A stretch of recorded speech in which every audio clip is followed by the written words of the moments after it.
जी नमस्कार। मेरा नाम डॉक्टर वरुण कुमार है।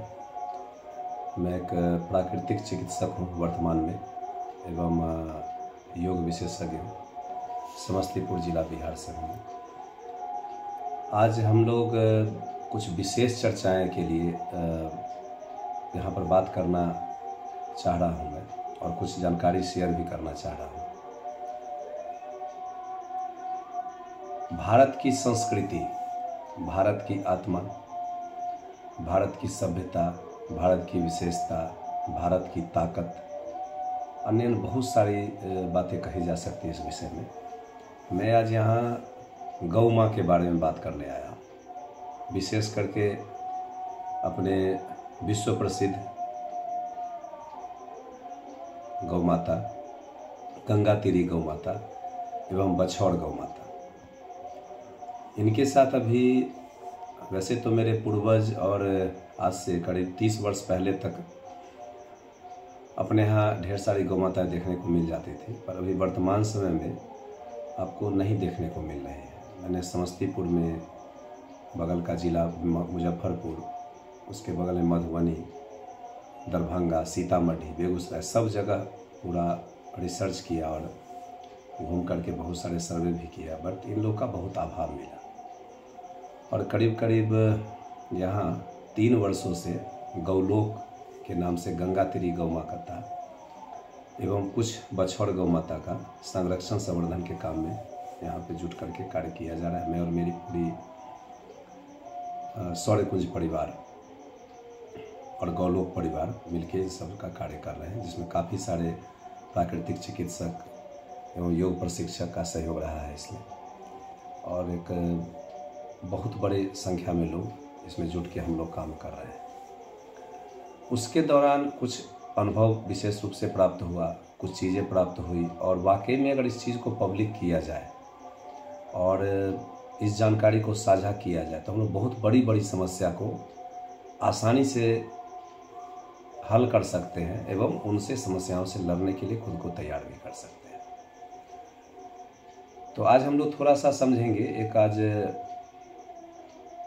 प्रथम बार हम लोग वार्ता के लिए यहाँ पे आए हैं, तो इसमें हम लोग आज समझेंगे कि आखिर गाय क्या है, गाय की आवश्यकता क्यों है, और ऐसा क्या हुआ जो गाय को धीरे धीरे विलुप्त होने के कगार पे पहुँच चुकी है। इसको थोड़ा इस तरह भी हम लोग समझ सकते हैं कि ये गौ माता जो है, ये गौ माँ जो है, ये किस किस लोगों और किन किन लोगों की जननी है। हम लोग राम भक्ति करते हैं, हम लोग कृष्ण भक्ति करते हैं, हम लोग शिव भक्ति करते हैं, आयुर्वेद की भी भक्ति करते हैं। हम सब इसमें देखेंगे कि आखिर इन लोगों के मूल में, इन लोगों के जड़ में कौन बैठे हुए हैं और उनकी आवश्यकता वहाँ क्यों पड़ी। तो कृष्ण को कृष्ण बनने के लिए गौ माँ की विशेष आवश्यकता पड़ी, क्योंकि ये ईश्वर और ईश्वर स्वरूप जो है एक बहुत बड़ी ऊर्जा है, एनर्जी है, जिनको अगर हम लोग गहराई से हम लोग पढ़ेंगे तो या समझेंगे तो उस ऊर्जा को क्रियान्वित होने के लिए, क्रियाशील होने के लिए किन ऊर्जाओं की आवश्यकता पड़ी, तो उसमें एक सबसे बड़ी जो ऊर्जा है, सबसे जो महत्वपूर्ण ऊर्जा है, वो गौ माता है।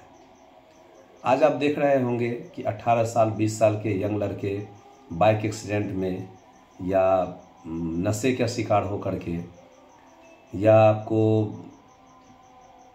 बहुत सारी विकृतियाँ जो चर्चाएं नहीं की जा सकती है, इस तरह से बातें करना थोड़ा उचित भी नहीं होगा, कि मतलब उसका शिकार होकर समाप्त हो रहे हैं।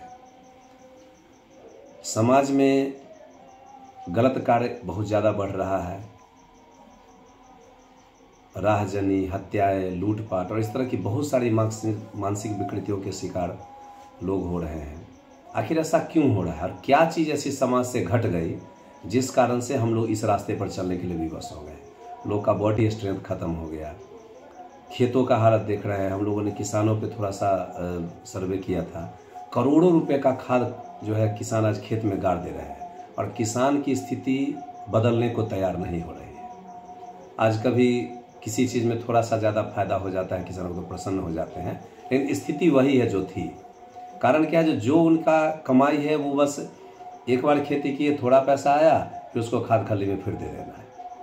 तो इस तरह से चीज़ें उनकी रोटेशन में चलती जा रही है और सारा मेहनत उनका बर्बाद है। तो आखिर कौन सी चीज़ घटी समाज से? तो इसके भी अगर मूल में आप जाएंगे तो आपको गौ माता की याद आएगी। आज ये 2-3 वर्षों से जो गौ माता के साथ रहने का सौभाग्य प्राप्त हुआ और अनुभव जो मुझे इसमें मिला, उसमें सर्वप्रथम ये अनुभव मिला कि जब हम लोग गौ माता का काम प्रारंभ किए तो छोटी मोटी दिक्कतें तो हर कार्य में आती है। उसमें हमें सबसे पहले जो चीज़ प्राप्त हुई, तो हमने देखा कि ऐसा कोई मशीन नहीं है जिसको हम लोग भूसा से या भी जैसे धान का वो झट्टा बोलते हैं हम लोग, झरुआ, उससे आप दूध बना सकते हैं कि हम किसी मशीन में डालें और वो दूध हमको सुंदर अमृत के रूप में प्राप्त हो जाए। तो गौ माता के सानिध्य में आने से आपको ये होगा कि आप उसका दूध बना सकते हैं। कुछ नहीं करना है, बस उनको खिला दीजिए और उसको दूध के बदले रूप में परिवर्तित होकर आपको मिल जाएगा। दूसरी चीज़ ये है कि आज जिस तरह से गौ माता का हालत हम लोगों ने कर दी है, जिसका रिजल्ट आज देखिए, कैंसर नाम की बीमारी, आज डायबिटीज़, अर्थराइटिस, माइग्रेन, बुखार, सर्दी, खांसी, मतलब इतनी तरह की समस्याएं से हम लोग ग्रसित हो चुके हैं, जिससे अब धीरे धीरे ऐसा लगता है जैसे भविष्य में 50 साल के बाद क्या होगा। तो इन सब चीज़ों से निकलने के लिए कोई रास्ता चाहिए, कोई मार्ग चाहिए। आपका हेल्दी जीवन बहुत महत्वपूर्ण है और इसके लिए हमको आपको क्या कुछ नहीं करना है, विशेष रूप से गौ माता की सेवा करनी है। कैसे सेवा हो सकती है? बस गौ माता के बारे में सोच करके आप सेवा कर सकते हैं, कुछ डोनेट करके सेवा कर सकते हैं। आप उनसे जुड़ी जो उनकी जो गोबर से, गोमय से, आपको गौमूत्र से, दूध से, दही से, घी से जो चीज़ें प्रयोग में आ रही है, उन चीज़ों का प्रयोग करके उनकी हम लोग सेवा कर सकते हैं। प्रत्यक्ष रूप में भी सेवा कर सकते हैं। गौलोक में भी ये सारी सुविधाएं उपलब्ध है और इससे आप संपर्क करके वो सारी सेवाओं में भाग अपना ले सकते हैं और सारी चीज़ों को प्राप्त कर सकते हैं। अब गाय क्या है, जो बातें मैंने की थी, तो सबसे पहले गाय क्या है तो हम लोग फिजिकल थोड़ा सा बात कर लें कि फिजिकल का क्या पोजीशन है, कि उनका जो भौतिक बनावट पे बात करते हैं। अभी आप देखे होंगे कि काली, इधर उधर, जर्सी, फ्रीजियन, दुनियादारी, गाय के नाम पर अभी आपको बच्चों से बात करेंगे, लोगों से, तो गाय उन्हीं को लोग समझ रहे हैं, जो कि बहुत बड़े भ्रम में हम लोग पड़े हुए हैं। वो कहीं से गाय नहीं है और कहीं से गाय वाली लक्षण उसमें नहीं है। अब इसको हम ऐसा समझ सकते हैं कि अगर जिस तरह से भारत को गुलाम बनाया गया, तो गुलाम बनाने का बाहरी आक्रांताओं ने किया, उसी प्रकार से अभी हम लोग एक मानसिक गुलामी में धीरे धीरे जीते चले जा रहे हैं। मैं सिर्फ गाय और गाय के विषय में ही बात कर रहा हूँ। जीते चले जा रहे हैं कैसे? तो गाय की बात होगी तो हमें जर्सी फ्रीजियन की याद आएगी, जो कहीं से हमारे मापदंड पे बैठता नहीं है।